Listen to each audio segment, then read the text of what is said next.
All right, the time's upon us. Let's complete this map. In today's video, we're going to be talking about the Vampire Coast and the Warriors of Chaos starting positions and kind of see how this is all shaken out. We're going to take a look at these two races, their starting locations, and then look at the combined map as made by Murky Addendum on the subreddit for Total War. And we're just going to have some fun talking about it, taking a look at things. So let's see here. I know you can probably hear Roman in the background. He's doing a little cry because he wants to go on a walk, but you're going to have to wait, because I got to make this video, dude. Got to pay for your shit. But we can take a look here at the vampire counts as our starting thing right now. And things are pretty wild with this. We've got Manfred von Karstein all the way down here in the Southlands at Casa Bar. Which sounds like Casa Escobar, a famous Mexican restaurant by my house. So all the way down here. And that's pretty damn wild. I was saying like, oh, you know, maybe we put a wood elf character here at the higher heart of the jungle. That's going to be way harder. Now, we do have this big opening spot here for central jungles, Devil's Backbone. These little locations could have another legendary lord here for the 4 Warriors of Chaos that we could be seeing in that Champions DLC. That's the poll question of the day. I know that there's some rumors about which legendary lords are going to be included in that pack. Someone was saying in a comment on one of my videos that, hey, Valkia has been leaked. I know that we saw all of the names for those factions leaked as well through one of the Creative Assembly posts, their most recent video. But I want to know, the poll question is, what 4 legendary lords of the Warriors of Chaos, even if they're not going to happen from the names that you saw, which 4 do you want to see? For me, it's probably going to be Valkia, Village. I don't even know a good Nurgle one that I'd want to see. I mean, realistically, I'd want to see Tamarkon. I know it's not it, but that's going to be my vote for Nurgle, Tamarkon. And then Azazel for Slaanesh. And I've done some lore videos on these just recently, so you can find those linked in the upper right corner, or if you just kind of search those names, you'll be able to find them nonetheless.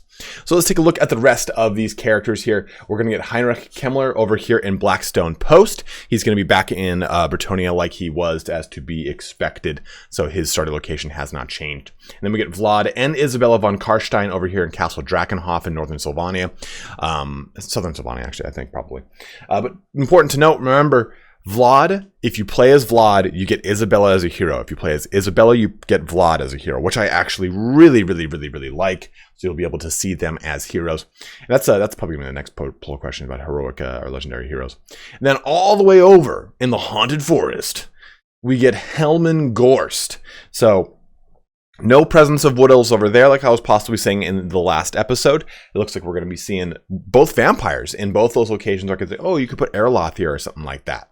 So nice to see that we're going to be getting some really crazy vampire count presence over here on the eastern side of the map. And it's cool to put them on the southern side, right? We already get some undead with the Tomb Kings, of course, but it's nice to kind of have things not centralized so much around Sylvania, considering how many legendary lords there are for the vampire counts. Moving over here now into our next tab, we have the big bad boys in the Warriors of Chaos. So our first one here is going to be Archaon the Everchosen is up at the Writhing Fortress. So this is going to give Boris, almost said Boris Todbringer, Boris, an immediate opponent, right? He's going to have Archaon the Everchosen just to his east, and he's got the Blood Prince, the Demon Prince just to his northwest. And actually, I really like that as far as starting positions go. I think that Boris himself is going to be able to do quite a bit of damage to Archaon, right? As far as his profile versus Archaon's profile. And I think it's a pretty epic clash location, right? For both Kislev and Archaon to have a pretty cool meeting there. But he does have a bunch of allies around him, right? He's got all of Norska, he's got the Demon Prince, but then he also has Kolek Sun Eater at the Challenge Stone. And this is probably going to be where he came out. He breached in the lore for him. This is where he kind of came into the surface world. So we see him at is it the Chimera Plateau? But next to Grimgor and very close to Cathay. So Kolek Sun Eater could be a really fun campaign to rip into the southeast and punch a hole into the walls of the Great Bastion and rip through all of Cathay. As a whole, though, well, I guess we'll wait for that part. Moving into Be'lakor, though, we know where he would be. He's at the Isle of Wights over here in Albion. And dude, look at this map. Like, so this is the map that Creative Assembly has posted up, and it's kind of dense, and you can, with the lower opacity lower opacity symbols, you can't really see everything too well. So again, Murky Addendum made a really cool picture on the subreddit that kind of spaces things out a little bit more. You get a much better idea of where these guys start in conjunction with their actual province and everything. Like if you take a look at this map, it looks like, oh man, my guy's not going to have a chance to breathe. But then we look at this, like, oh, okay, you know, there is a little bit more going on. Of course, they're starting at a single settlement within a province. So it just kind of helps put the map into a little bit better perspective, in my opinion. But this is, I think, a really good spread, right? I think that the Border Princes, Bretonnia, and the Old World are pretty jammed up. And as people have been saying, it's just a series of bowls. And I think that's to be expected, right? Like, you're going to see a Southlands bowl. Lustria bowl has kind of dissipated and spread out a little bit. But now we've got a Naggaroth bowl. We've got the Old World bowl. So you have all these locations where you're going to have a density of legendary lords. And we haven't even talked about the possible Darklands bowl that's going to be coming whenever we get, or if ever we get, and I think that if ever is whenever we get Chaos Demon Dwarfs, that's not it. Chaos Dwarfs just filled into this location. And hopefully when we get stuff like the Monkey King or other legendary lords for Cathay, like any of the other dragon children, we can see them filling out this portion of Cathay. Because Cathay right now is extremely, it's so sparse that you're like, oh yeah, you're going to be filling this place with legendary lords. I can feel it in my plums. Like, you can definitely tell just looking at this, right? There's no way that they would never not put more lords here. And that's obviously, right? We all know that's going to happen. But even just to have, like, the Broken Lands of Tian Li, I bet you that's where we'll probably see a Monkey King. It's a pretty cool location to put in between all of these starting lords. It's got some fun little avenues in and around. It could be at Mount Lee.